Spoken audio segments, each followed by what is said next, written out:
Welcome to the GEM series, powered by Rocket Level. On this podcast, we empower entrepreneurs to succeed by setting big goals, executing like a pro, and having a fearless mindset. The GEM series is all about investing in yourself. We're here to share the path to getting what you want out of life by sharing the stories of entrepreneurs who have done this themselves, providing thorough research from our team on what careers and habits are yielding the best results, and discussing the mindset it takes to overcome the obstacles that all future entrepreneurs will face. Investing in yourself starts with putting in the work every single day, and this podcast is here to help you do exactly that. My name is Blake Chapman. I'm the Vice President of the Ambassador Program here at Rocket Level, and I am thrilled to be your host for the GEM series. Hello and welcome to today's GEM series. I am personally overjoyed to welcome our guest, Steve Hoffman, also known as Captain Hoff. Just to give a little bit of background, Steve is the chairman and CEO of Founderspace, a global innovation hub for entrepreneurs, corporations, and investors with over 50 partners in 22 countries. Steve is also a venture investor, founder of 3 venture-backed and 2 bootstrapped startups, and he is an author of several award-winning books, including Make Elephants Fly, Surviving a Startup, and The 5 Forces. And in addition to all of this, he's actually also worked as a TV development executive and founded several startups in the area of games and entertainment. Steve has done so much and done all of it really, really well. So excited to have you on, Steve. Captain Hoff, welcome to the show. How are you doing today? Blake, it's fantastic to be here. I'm super excited to be on the show and to talk to you. And today's great. I'm doing great. Wonderful. I always like to make sure. So, Steve, you've covered so much ground in your career, and for those that don't know you, could you just share a little bit about yourself with our audience? Sure. So, my main role is working with entrepreneurs. I do that globally. So I work all over the world with entrepreneurs, helping them launch their companies. I bring a lot of startups from overseas into the United States. I also take startups in the United States and launch them here and then bring them overseas. So I'm traveling like 70% of the time. I was just in Europe for a month and I looked at 100 startups. So 100 startups. And out of those 100, I found one that I thought was going to break through. So this is usually the odds out there. It's like 1 out of 100, you find them and they're a gem. And then I am now helping them enter the US market. And I'm going back to Europe in a month. So I'll be back there in a month. Oh my goodness. I get to talk to a lot of entrepreneurs, and something that I always see is a kind of a common thread is I think most people would listen to your schedule and say, how do you find time to sleep, Steve? I make time to sleep. But I do love traveling. I love meeting entrepreneurs. There are a lot of entrepreneurs in Silicon Valley who I meet here, but it's really great to give people who don't have direct access, because there are a lot of amazing startups out there that aren't in Silicon Valley. So often they're overlooked. And giving them a chance to have the same opportunities is that's what Founderspace does. And that's been your mission for the last several years. Wonderful. And let's bring it back a little bit further. I'd love to know, where did all of this begin for you? What was growing up like? Have you always had an entrepreneurial mindset or a creative mindset? Well, I've always had a creative mindset. So when I was young, I was completely into 2 things. Number one, I was into games. So like a lot of guys, I was into games, but I was into all type of games: role-playing games, board games, computer games, video games, you name it. If it was a game, I was in it. I created over 100 board games when I was a kid. I was just massively always developing them and testing them out on my friends. And later in my life, I became a game designer, then a game producer, and I have about 50 different game titles out there right now that I've produced or designed. So games have always been a big part of my life. The other part was films. So I actually had my own little movie studio. I made movies constantly from the time I was in grade school all the way through high school. So I have a huge number of movies, animations, live action, everything. And I sort of combined my talents. So I have an engineering mind, which comes from my father. He was an engineer. He's actually a rocket scientist. And from my mom, Wow. yeah, he was an MIT trained rocket scientist. He actually trained some of the early astronauts. They were his students. And my mom is an artist, so freewheeling, free thinking artist. And so I have both those DNA. And then in my career, I've really straddled entertainment and technology. So I've done a lot in both areas. Now I'm an investor across all technology segments, but all the startups I launched were really entertainment technology startups. That's incredible. And oh my gosh, I feel like if somebody went to a place where they could just create a baby and they said, hey, these are the ideal genes I'm looking for, that's what I would choose, is something along the lines of MIT rocket scientist and extreme artist. That's pretty incredible. Well, you don't know what other genes I got. Those aren't as perfect. It's, put it this way, it sounds good on paper. Wait till you meet me. Hey, you seem great so far. I'm already enjoying your charisma and attitude in this. It's great to meet somebody smiling and enjoying life. Something that I when I was looking up a bit more about you, something that I found that I love was gazillionaire. So you have a gazillionaire fan over here. Thank you. You played it? You got into it? Yeah. I watched through the demos and I started figuring out how to play it because I watched through all the YouTube tutorials and things like that, and I was like, oh my gosh, this is incredible. People find it super trade with aliens and. People find it super addictive. So it's actually, Gazillionaire was my first company. So the first time I launched a company, I actually, I went to undergrad in electrical computer engineering because my father was like, son, computers are going to change the world. So I said, I have to study computers. Then I went back to film. I went to graduate school in film and television at USC. I graduated USC, worked in the film industry for a while, kind of worked my way up to TV development exec. Then I got an opportunity to go to Japan and head up game projects for them. One of them was with Michael Jackson, a really amazing project with. Yeah, it was back in the old days. Michael Jackson. What was that? That's so cool. It was called the AS1. It was a simulation ride out of Sega of Japan for Las Vegas, and Michael Jackson was the star. He was he was a good guy. Most people don't even know that exists, but we did it. It was big back then. And then I came back to my home territory, Silicon Valley, San Francisco, Bay Area. And I wanted to start my own game company. Didn't want to work for another game company. So I launched a company called LavaMind. And I wanted to do games that my real mission was to do games that were good for society. So I wanted to do games that not only were completely, because I'm a gamer, were completely addictive and you just had to play more, but also games that taught people something. But you didn't realize you were learning something.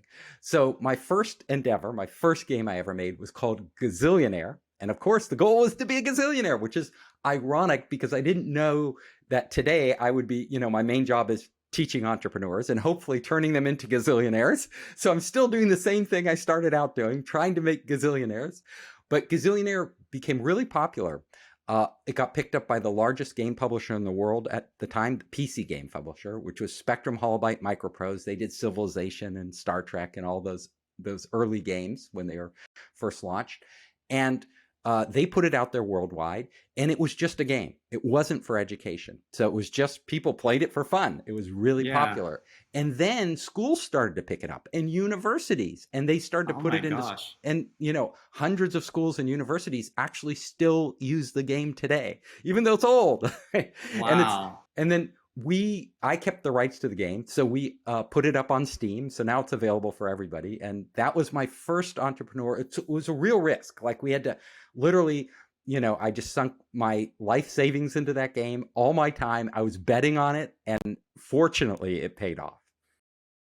Well, take me to that mindset, because that's a pretty big decision, right? Going from typically working for other people, what pushed you over the edge to where you're like, you know what? I have to see out my own vision and execute and make something actually. It was pretty simple. See this through. Yeah. I was in a big Japanese company working in Tokyo. It was great, but I had the itch. Like I I could do this myself. There's no reason I have to sit here working for this big corporation. So I decided, but I can't do it in Japan. I'm not Japanese. My Japanese language abilities were rudimentary. I could get by, but it's another thing running a business in Japan with all the bureaucracy. I said, where should I do this? I should just go back to San Francisco. Something's happening. It was kind of the time. Things were happening. So I went there, and I literally, because I could code, just started coding it. So I coded the whole game myself. Wow. I also did a lot of the artwork, not all the artwork, but I drew and did the artwork because my mom was an artist. So I had enough skills, and you'll see like the artwork is kind of crazy and zany. I love the characters. Yeah, people do. So that was the thing. I was really, then, in the old days, literally you couldn't put a game on the internet very easily, because there were no real web browsers. They had Mosaic, but it was really crude. Like it was only used by kind of research scientists at the time. But there was a thing called bulletin boards where all the geeks hung out. So I took the game and I uploaded a limited version to the bulletin boards where the gamer geeks hung out. They started downloading it. And literally, my first sale came from none other than Lord Geck. Lord Geck. You don't know him, but he was in the Bay Area, so I invited him to my house for dinner because he sent me a check over the mail, and I sent him, and I said, oh, come to my house and I'll give you a stack of floppy disks. And so he came there, we had dinner, I handed him the floppy disks, and Lord Geck, this gamer geek, went home with the first copy of Gazillionaire. But, after that, that the largest PC game publisher, their QA department, their testers, there's quality assurance who test the games. They downloaded the game and they got hooked. And that's what gave me the entree to publishing. Wow. That's pretty amazing. And it's got to feel just like so rewarding that first time you meet, because you remember Lord Geck to this day, right? That first person that, came over and bought the game. And I love that story so much. And he looks exactly like you would imagine a Lord Geck to look. So he's a chubby guy, like a gamer guy with a goatee, the whole works. That's perfect though. That's exactly who you want, kickstarting this thing. And yes, and that's when you know you have a business, when you just put it up there. So now I work with entrepreneurs, and they're like, what would you do to start a company today? Like, because I work with a lot of companies, many of them that go public or become big and get acquired. Sure, yeah. And if you have that dream, what would you do? Well, the first thing is, don't do games. It's a tough business. Like when I entered games, there weren't a lot of indie developers. Like it was much smaller. So it's easier for me to break in. Today, like anybody can upload a game. I mean, if you're passionate about games, do it. Like if you really believe you can make the best game in the world, do it. But if you're just doing it to be an entrepreneur, there are a lot of other opportunities out there that are less crowded, where you can make a much bigger impact. So this is what I tell entrepreneurs. Don't build your product. Don't do anything. Like the first thing you need to do is pick an area you're passionate about, whatever that is. Like if it's sustainability, you want to make fishing more sustainable, like so they don't have all this bycatch and, sure, yeah, solve the problems of fishing. Or you want to change the restaurant business. Maybe you grew up in the restaurant business and you see an opportunity to transform it with technology. The first thing you do is don't just think of some idea that you think is good and then start building it, because that almost always fails. The first thing you should do, if you're really smart, is don't build anything. Go out there and hunt for demand. It's because what I've learned, and through my own companies and working with all these entrepreneurs around the world, is you can never create demand. And what do I mean by this? People have this mythology, like Steve Jobs. They think, oh, Steve Jobs envisioned the future. He created it. The market was, and then he created all the demand for the iPhone. And before it, the iPod. Honestly, he didn't create the demand. Even the Mac, he didn't create the demand. The demand was already there, because if you looked at the time, Steve Jobs was really smart. Like before he made Apple, before Apple launched, people were already buying these home PC kits, Commodore and all these other. It was a growing market. It was a market that was growing like crazy. He just hopped on that market and made the next iteration of a much better product. Same with the iPod. There were all these MP3 players already on the market. They were all out there. He just saw that demand, got on board, made the next. you can, no matter how brilliant you are, you cannot make somebody buy something that they don't think they need or want. Yeah, that's exactly right. You know, I have entrepreneurs, and I actually did this myself in one of my startups. So I know what it's like, who spend a year making an incredible product, like incredible. It's bugless, beautiful UI, you know, integration with everything else. And people look at it and go, oh, that's nice. You know, when you hear that's nice, that's not good. It's the kiss of death. Like nobody goes after nice products. You know, you download apps on your phone all the time. Sure. And you go, oh, that's nice. A week later, delete. Like, I don't, exactly. You know, I'm not, or it gets lost on your phone and you never look at it again. Those nice, it's only the apps that you're like, oh my God, like I need this. This is amazing. Like I have to use this. Those are the apps that resonate. So I tell people, you know, the real job of an entrepreneur is not to think of a brilliant idea. The real job of smart entrepreneurs is to go into the world like an oil wildcatter and start sinking wells. Like you don't know where the demand is, but if you hit the demand, you'll know it because it's a gusher. Like, you know, when there's pent up demand that isn't being met by the marketplace, like people aren't being met, and you're the one who hits it, boom. Like a lot of entrepreneurs ask me, like, is my, you know, what do you think of my business? Is it doing well? And I'm like, the demand will tell you. Like if you're going out there and talking to 100 potential customers and they are clamoring for your product, you know, they will do anything to get it. You've hit a gusher. If they are telling you that's nice, well, game over for you. You're going to have to try something else. And that is such incredible advice. You know, it reminded me of a story that I read recently where it's actually a McDonald's marketing study or something of that effect. And they said that they noticed a few years back that all of a sudden their milkshake sales went down significantly. And they're like, what on earth is going on? And they had changed a couple of things, like the machine, I think, changed. I think they might have changed the recipe slightly. But they kept going and going and going. And there are people that were hired to stand right by McDonald's, by the drive-thru. And if somebody ordered a milkshake, they'd ask them, what do you get out of this milkshake? And the thing that they found was that the reason there was a demand and that it had dropped is not because there were just suddenly fewer people that wanted milkshakes. It's because the peak hours were from roughly 4 a.m. to 8 in the morning. And what people wanted was the milkshake wasn't as viscous because most of the people getting them were on a long commute to go to work. And they said, a banana doesn't do it for me. I eat that too fast. A bagel is kind of tricky, but a thick McDonald's milkshake was what I needed. So they adjusted it and they made sure that everything was available at those hours. And then all of a sudden they were booming, selling milkshakes again. And when is even timing makes a difference. It was timing too, you know? And when you tell me that, I just think it's just so essential to realize that, you know, if the demand, you have to know about the market. You have to go deep on the market. And too many entrepreneurs think the big idea, the light bulb moment, that's it. That light bulb moment is only in your head.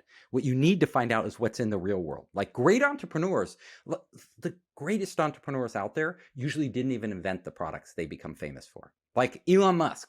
Like he didn't start Tesla. He wasn't the founder of Tesla. No. Most people don't know this, but it's two other guys and they're kind of pissed off that he took all the credit, you know, took over the company and took the credit. You know, Kalanick, who supposedly founded Uber, wasn't really the founder of Uber. There was another guy who was working on it long before he brought Kalanick in. Kalanick was an angel investor and then he, you know, became the face of Uber until he screwed up. But you know, you look over and over and over again, the really smart entrepreneurs don't feel like they have to come up with the idea, and they don't even feel like they have to build the idea. They just have to identify the demand. This is what they do. They identify the demand, and at the same time they're looking for demand, they are assembling an amazing team to actually execute on it, to figure it out.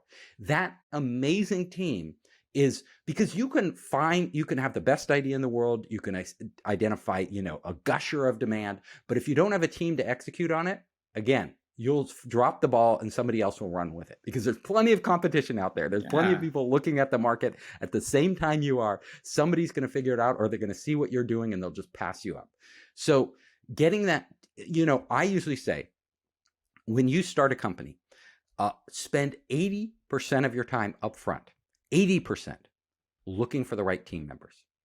Because if you get on the right team members, magic happens. Like literally magic happens. It's you nobody's good at everything. Like and even if you were brilliant, you're a polymath, you could do absolutely every job in the company. You don't have time. Like No, you just don't have time. Yeah, it won't happen. So getting those early people on right now is the most important thing you can do. And also then you can go on a journey together and search for the demand. So I tell people, don't start companies, wait for an idea to start a company. In fact, it's better. Your chance is higher if you don't have any idea, or if you have 20 ideas, because then you're not wed to some idea that may not work. So many people, the biggest reason I see entrepreneurs fail is they stick with the same idea too long. Not because they're not, because entrepreneurs, it's not that they lack stamina or fortitude or grit. That's not why they fail. Because just by being an entrepreneur, usually you have those things. Like you're going to do this.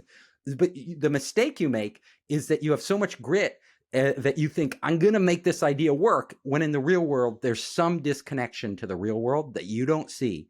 And this idea will not work. And look, if you're traveling in the wrong direction, it doesn't matter how fast you run, how hard you try, you're going in the wrong direction. Finding the team and the direction are the things that really make smart entrepreneurs successful. Absolutely. I think operating from a place of an abundance mindset and realizing that if you have an idea now, you're going to have an idea. You might have hundreds of ideas a day, and not exactly. Not and if you don't have any. And if you don't have any ideas, go into the world. The ideas are sitting there waiting for somebody to execute on. People will tell you they'll show you by, like, you go into if you're in the restaurant business, find out, go embed you and your team, your great team, embed yourself in restaurants, fly on the wall, watch people, ask them questions. Where's the chef having trouble? Where's the owner having trouble? What headaches are they causing? What things do the customers want that they aren't getting? All of those are potential opportunities. All of those are the type of ideas that can actually birth, many new businesses. And the beautiful thing about the world today is that technology is evolving. That means every time we have an advance in technology, which we literally have one every day now because we have billions of people on the internet innovating, creating stuff, putting stuff out there. Every day there's a new opportunity for some entrepreneurs. Some are small, some are enormous, like bigger than, maybe Google. We don't know, right? They're huge, but it's up to you to go out and start figuring out where those are. So was this a mindset that you adopted when you first went out on your own into the gazillionaire? I think that's Lava Mind, right? That era? Yes. Did you have to discover that along the way? When I went to Gazillionaire, I did it I did the way I told you not to. I had my brilliant idea and I went out there and put all my bets on that one horse, and I hope it crossed the finish line. Luckily it did, but I'm telling you, that's a long shot bet as opposed to a better way of doing it. And this is what I learned working with, I did 3 venture funded startups and 2 bootstrap startups in my past. So I've done a share of my own companies. And then I also learn every single time I work with a really smart entrepreneur and watch what they're doing and see, oh yeah, these are the patterns that work. And I put all these in my book, Surviving a Startup, because I really want to help startup founders. I mean, how you start is so important because the majority of startups fail. It's just a fact. Absolutely. The odds are against you. You're probably going to fail. So what can you do? What smart decisions can you make every step along the way that will maximize your chance? Now, there's still chance in there. You can't take chance out of the equation. Sure. And something that I think about too, and has stood out to me, I've done, I think about 19 of these interviews with all kinds of different people.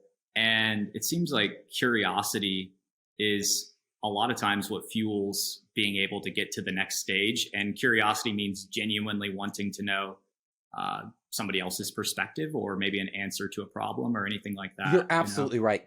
Curiosity is, look, curious people ask a lot of questions. Curious people go to places where other people don't. How do you find these great ideas that are sitting out there waiting to be executed?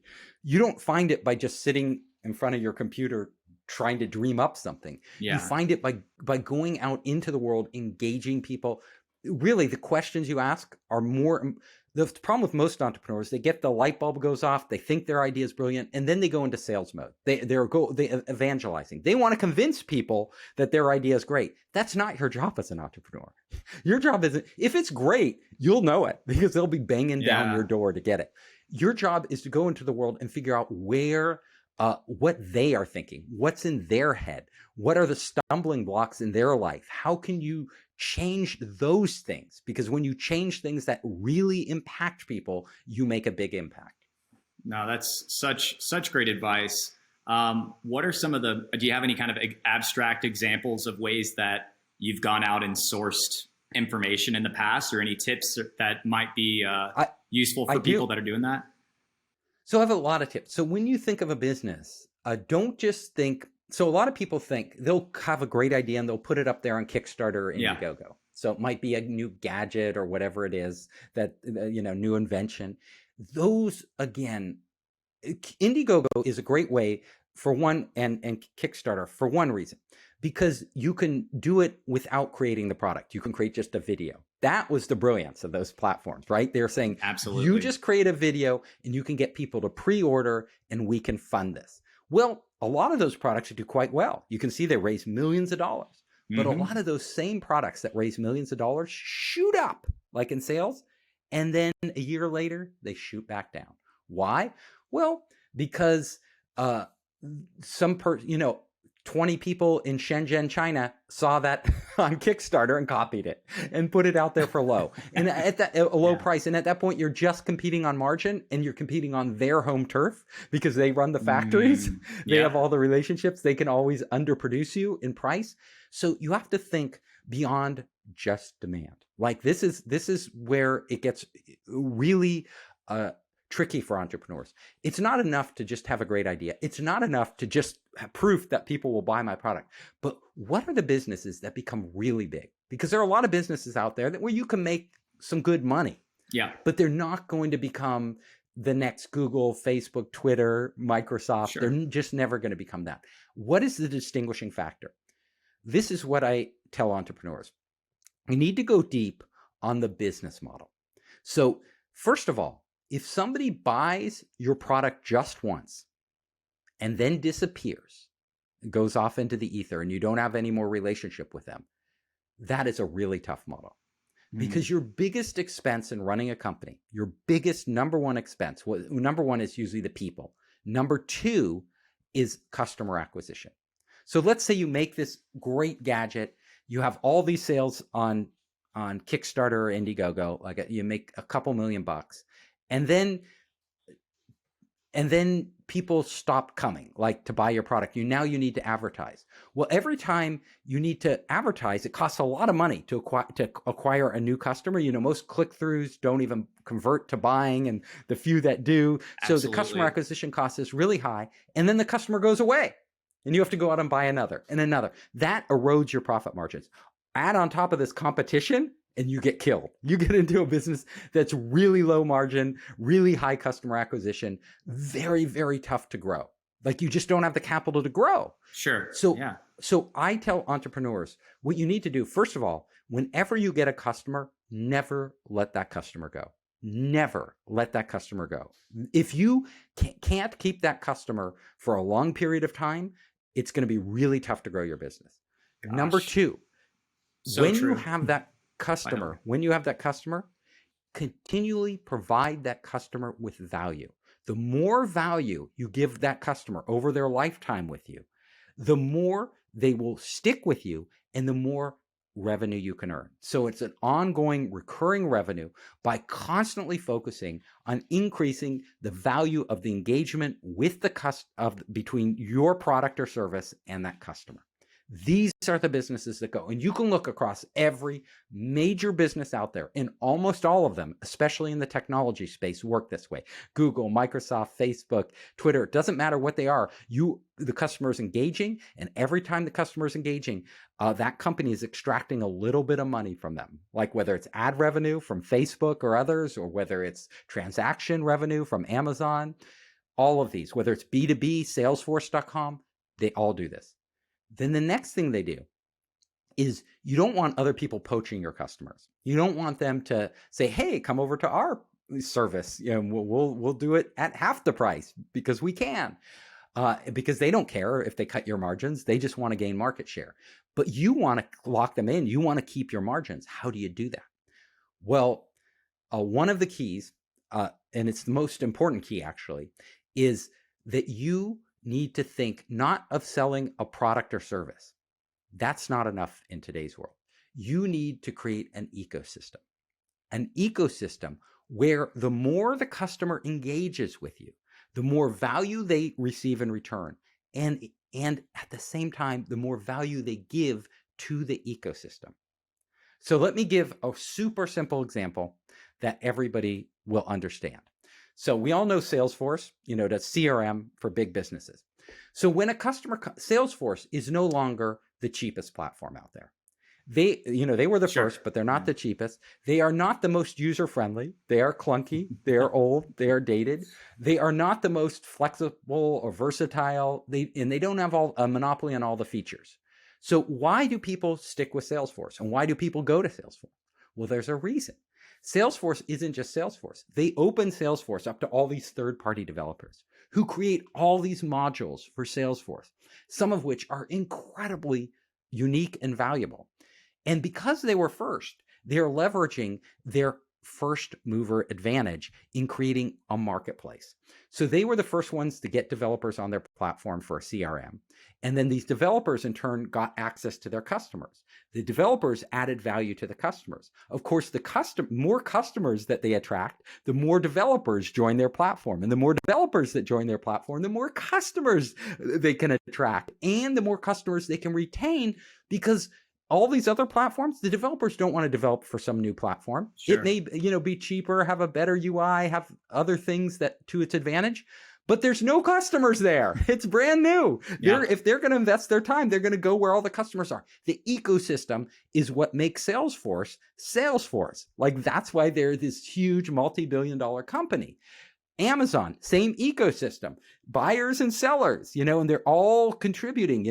The buyers are competing on price and product quality and all these different things. And the sellers are competing on price and product quality and all those things. And the buyers are going into the system, reviewing the products, reviewing the sellers, creating a more valuable system for even more buyers. So that's why we use Amazon. And then Amazon, Jeff Bezos, super smart guy, constantly increasing value to the customers. He never stops, right? How can I cut the shipping times down? Yes. He was the first one to offer free shipping. He was, a pioneer in making returns as simple as possible, even though it cost him money. All these things were very forward thinking because they were building the ecosystem and locking customers into the platform. Like we can shop anywhere we want. Why do we do Amazon? Exactly for the reasons I just laid out.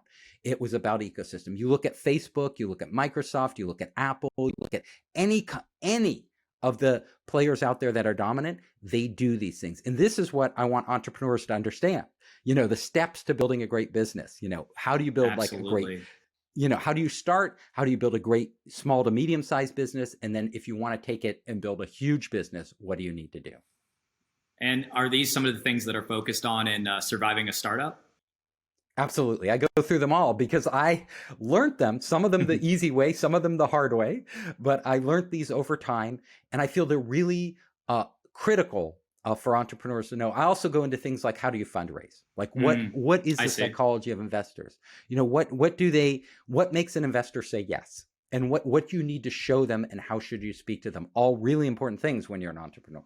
Absolutely. And who is surviving a startup for in general? Because I know there's entrepreneurs, but who do you think could anybody read it and get something? It can be for any type of entrepreneur. You can be running a small business, a big business, a tech business. A lot of the rules are the same. So the rules around how you engage with customers, how you develop products, how you innovate on your business. I don't care. If you are a solopreneur out there, selling something on the web, or you run a family store, in your local downtown, or you're the next big Silicon Valley, you want to be the next big Silicon Valley titan, the basic business rules are the same. And you, even if you're a small business, you can increase your revenue dramatically by innovating, by thinking about your business differently than your competitors, by looking at the people around you, by engaging with your customers. You can run a stationery store and create the coolest, most innovative stationery store in the world and actually double, triple your revenue by taking fundamental principles and actually putting them into action instead of just, oh, I'm going to run a store like everybody else. And, a lot of our audience is people that are either actively pursuing entrepreneurship, or they've had a dream of going after their passion for a long time. And I just think it would be so essential for them to read through even just these short snippets that you've given. I'm like, everybody should be taking notes right now. What motivated you to want to even write this book? I mean, writing a book is a feat in itself, It's a lot of work. So it took a lot of work to write it, took a lot of work to find a publisher. HarperCollins is a publisher. It's just a long process to go through writing a book. But I had accumulated all this knowledge over the years, and I was teaching entrepreneurs. I'm teaching them through videos. I'm teaching them in person, but I thought I could reach a lot more people through a book. And it also gave me a chance to really go deep on these ideas, articulate them, and put them down in a very structured way. So I felt it was time I did this. That's why I wrote the book. And, I've written a couple other books. I wrote Make Elephants Fly, which is all about the process of innovation. How do you come up with that big idea? How do you go through that process? And then The Five Forces, which is, for me, a personal passion. It's all about how technology is going to change our future. Like, what are the latest technologies in development in labs around the world, and how, brain-computer interfaces, gene editing technologies that we're using to get to Mars and the moon. How are these technologies going to impact our lives and really change the business landscape? Absolutely incredible. Steve, I just want to kind of comment. I mean, you just radiate positivity, and I really, really enjoy just getting to chat with people that are able to do that and have the kind of charisma that you have. Where does this mindset? Have you ever been in a position where you've ever wanted to give up on something that you're doing? And how do you listen to your intuition about what you're working on right now when things get tough? I'm human. So like all humans, I have my down moments, and especially when I was doing early startups and I didn't know as much as I know now and I was making mistakes. There was a moment in every startup that I've ever had where I was literally flat on the floor and I felt like I couldn't get up. I was too exhausted. It was like, I can't go through it again. I remember one time when I was fundraising for VCs, I spent literally a month and a half engaging with a venture firm, going through all the steps and all the hurdles they put me through. They wanted me to meet with this partner. They wanted me to meet with that partner. They wanted to do diligence. They wanted to come in and do endless requests. I finally got a chance to pitch to the entire partnership, like the whole partnership. And I pitched and they said no. They said no. Brutal. I was just like, look,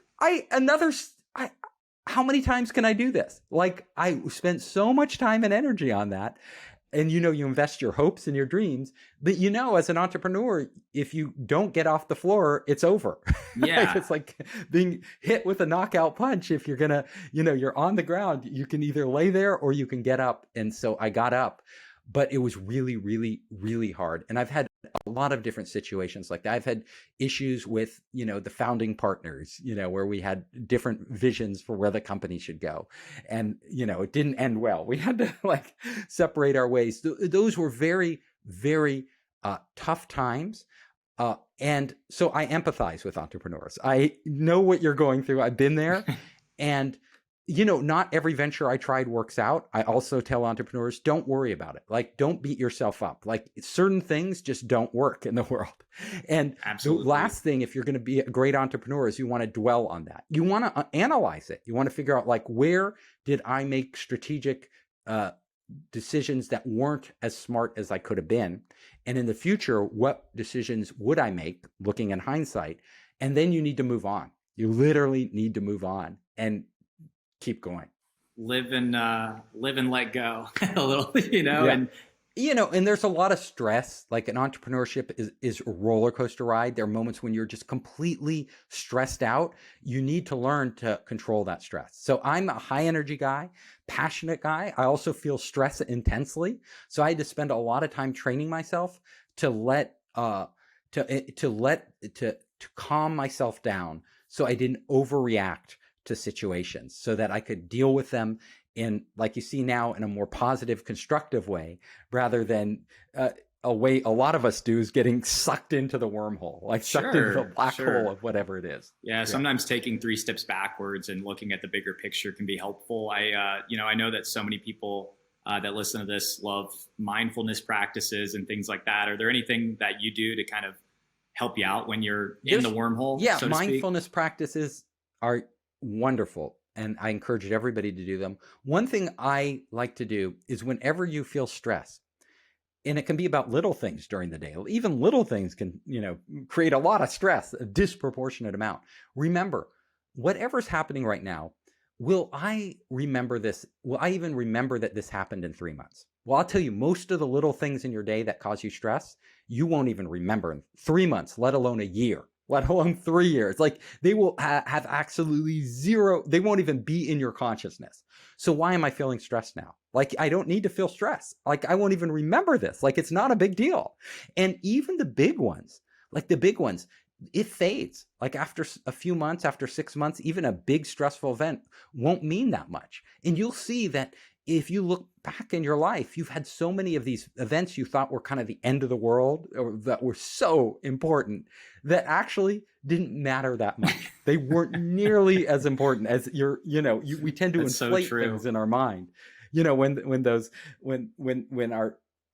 our blood is pumping, the adrenaline's going, we're feeling all this pressure. We are creating those into much bigger situations. So nipping it in the bud is the key before it consumes you. Absolutely. I had to navigate through stress myself and try to learn, how do I manage things and look at them a little more objectively. And I love everything that you've said about it. And for me, something that always helped is recognizing that, I'm somebody that I really appreciate getting to tap into my creative side. And every time a problem like this arises, that's like the ultimate opportunity to be creative. And, the ultimate opportunity, it is. It's a challenge. Yeah. You should take all of these things that could be negative as challenges. Now let's see if I can solve this problem. It's kind of fun when you look at it the right way, and in a way, It is. Like even if your business is on the line and you're about to go under, let's see if I can pull this off. Yeah. Like this crazy thing. Like I need a loan in the next 3 days, or we're going down. And I've been there. Well, let's see what I could do. Yeah, and you have to tell yourself, if I can't do it, I can't do it. Like it's just, that's the way it is. And I like to think of my life as a story. So all these things are great chapters in the story of your life. Like however they work out. In fact, great stories, things don't go smoothly. The stories we love, the hero or heroine is always in a predicament that seems impossible. And a lot of times they get beaten down to the ground. This is your life. So look at it like you are a character in your own story. And these dramatic events are just making it more fun. Absolutely right. And yeah, I love that you share that philosophy. And, something that I feel is tied up in all of this is, in order to get somewhere, you always have to take a few risks. I feel like risk is really essential to push your comfort zone. It's built into the equation of being an entrepreneur. Yeah. And the bigger the risk, the bigger the reward. So if you're going to try to extract risk, minimize risk, you're minimizing opportunity. You have to remember that. Like I'm minimizing risk, I'm minimizing opportunity. It doesn't mean do stupid things, like of course, but you're just, there's fundamental risk in trying anything new. And there's fundamental risk in going out there and starting a new business, Absolutely. Working with new people, learning a new industry, all of that. And that's also the fun. That's why we do it. We love it. So we got to take the risk with that. Absolutely. And you've also done so many different speaking engagements. I was actually, I was on YouTube and I saw your TED Talk, and I was like, oh my gosh, this is a little out of left field, but tell me a little. I just thought it was fascinating. The brain chips. If people want it. Yeah, if just go to founderspace.com and you can click on the video. Yeah, lots of videos there, but the one on brain chips, that Yes, that was one of my TED Talks because I'm fascinated with the technology. So I'm fascinated with brain-computer interfaces, how they're literally, we're not there yet. It's still in the future. But at some point in time, instead, phones are very clunky, right? We carry them around and tapping on them is very slow, takes a lot of time to input information into even talking to them is slow. Imagine the next big leap is we don't have a phone between us and the internet. Literally, the internet is connected into our head. Like we will have, it might be a brain chip, but more than likely for most people, it's going to be a non-invasive device. It's going to be a headband. Well, a simple headband or something you put behind your ear, literally built into your, whatever listening device you're using, Bluetooth headset, whatever it is, earbuds, it'll be built into that. It will read your brain waves. And this device will literally, the one who develops this device, and more importantly, develops the operating system for this device, that will be the next Windows, iOS, Android, right? It will be the first one to develop a brain OS. Will rule the world because they will literally control the interface between all of our minds and the internet, and then the power out there. And I won't go into it all because it's a long talk. Yes. But the power out there, once we connect our brains to the internet, once we can actually exchange information, once we can exchange ideas, all of this will completely transform not just how we live our lives and do our business, but how we think of being human. What is it to be human when you can suddenly get inside somebody else's head, potentially access their memories, exchange emotions? What does it mean to be a human being? To me, that fascinates me. That's incredibly fascinating. And, watching that TED Talk, I was like, one thing I noticed is it's back in 2017. So I can't imagine the strides that we've made since then too, Yes. Well, it's been harder than a lot of people thought. So a lot of people like Elon Musk is trying with his Neuralink, and there's Kernel and a whole bunch of other, it's, doing it, we're making huge progress. And I put a lot of this into my book, The Five Forces. I have a whole section on brain-computer interfaces and the current state of the R&D in that area. Yeah. But it's amazing. What we can do now is literally, if we get a chip in somebody's brain, and we're doing this, we're chipping people who have, who are basically, they've had a stroke and they're disabled. So having a chip in their brain, they're completely paralyzed, helps them. They can actually communicate through the brain chip to people on the internet, literally talking. They can do that now. We can do that. They can drive themselves around in a wheelchair. They can turn off and off lights. They can control an iPad, can do all of this with a brain chip. So the technology works. The question is, how do we make it easy and safe enough for the average person to adopt? Absolutely. I love that there's so many things that you've made clear are a direct inspiration to you, and drive you down a path of, full curiosity, finding out more and more and more.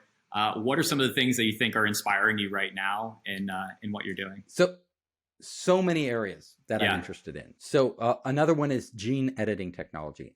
Absolutely fascinating technology. You think of it, we have decoded the source code of life, not human life, all life, like literally how we create any species of plants and animals. We can do this with CRISPR, gene editing technology. We now have the ability to create new species of plants and animals that never existed, and we're doing that. That's like unreal. You can, in the Five Forces, I talk about the geep. The geep. What is a geep? It's a cross between a goat and a sheep. It exists now. These are hybrid creatures where we took genes from two different things. We combined them, and it's literally a goat and a sheep. It's half goat, half sheep. We can create chimeras, they're called, of Greek mythology, of animals with genes from other animals. We could actually put, like, I don't know if you've seen the old film Dr. Moreau's Island, Island of Dr. Moreau, but okay, it's a classic film, and it's an H.G. Wells story actually before that. But basically, he imagined, what if we created a new species of animal? What if we combined human genes and ape genes and other genes? We are actually doing that now in the lab. It's really scary, but this is going on around the world. People are experimenting with, what if we took human genes and actually put them in a monkey? What would change in the monkey's brain? All of these things. we have the ability, we're going to have to genetically modify ourselves if we're going to actually have a decent life in outer space, because our bodies were built for Earth. They were not built to live on Mars. They were not built to live on the moon over long periods of time. It's really bad. So we're going to have to do this. We also have huge potential with gene editing to literally eliminate every disease. They're using gene therapies now to eliminate cancer and all these diseases, extend lifespan, to potentially make us more intelligent. Wow. Things like that. There is a whole new horizon out there, and all the plants we eat and stuff like that. I was in Chile giving a talk in Chile for this big they make a lot of the fruit shipped to America, especially during winter because it's summer there. So the biggest fruit company in Chile, they're working on gene technologies now. And their head scientist was talking to me and saying, look, we can make berries so that they can be transported more easily. Berries crush, right? Over long distances and still remain fresh. We can also cross like a raspberry with a blueberry, or a raspberry with an apple. How would you like apples that taste like raspberry? Like these that would be amazing. we can, or a banana that tastes like a strawberry, strawberry banana. Like it tastes like a banana and a strawberry. We can. People haven't started doing it yet because it's kind of freaky and weird, but it's also kind of wonderful. Like if we create these new, enhance the flavor of fruits and vegetables and create new varieties. We've been doing it through selective breeding for centuries, human beings, but we can now use this more precise technology to do things that we could only dream of. And so there's so many things in this area that I'm super excited about. That's really incredible. I actually just listened to a podcast about gene editing and everything that goes into it, and the capacity for us to even remove pain from our lives and things like that. And remove, and especially people with chronic pain. Like people with chronic pain now, they're on drugs, and we all know OxyContin, what that does to people, turns them into heroin addicts. Are there other ways of solving these problems? Yes. Pain exists for a reason. Like most pain, we need pain because we would damage ourselves and not know it. So pain is there, but people with chronic pains and things like that, we can do that. In Florida, at the University of Florida, they are actually making cattle that are heat resistant through altering their genes. So climate change, right? Places in the world are heating up. The cattle are dying. Well, what if we made cattle so they could survive extreme heat? What if we, in another company called Aqua Bounty, has just gene edited salmon? Why would you gene edit salmon? Well, they can make it grow twice as fast. Wow. Twice as fast, which means twice as many salmon, bigger profitability. So you can imagine, and that's commercially available now in Canada and the United States. So you may be eating gene-edited food, you don't even know it. There are cattle ranchers now that are cloning prime beef cattle. Now, it's still too expensive cloning to be worth the money to make it a big industry, but they can do it and they can sell it.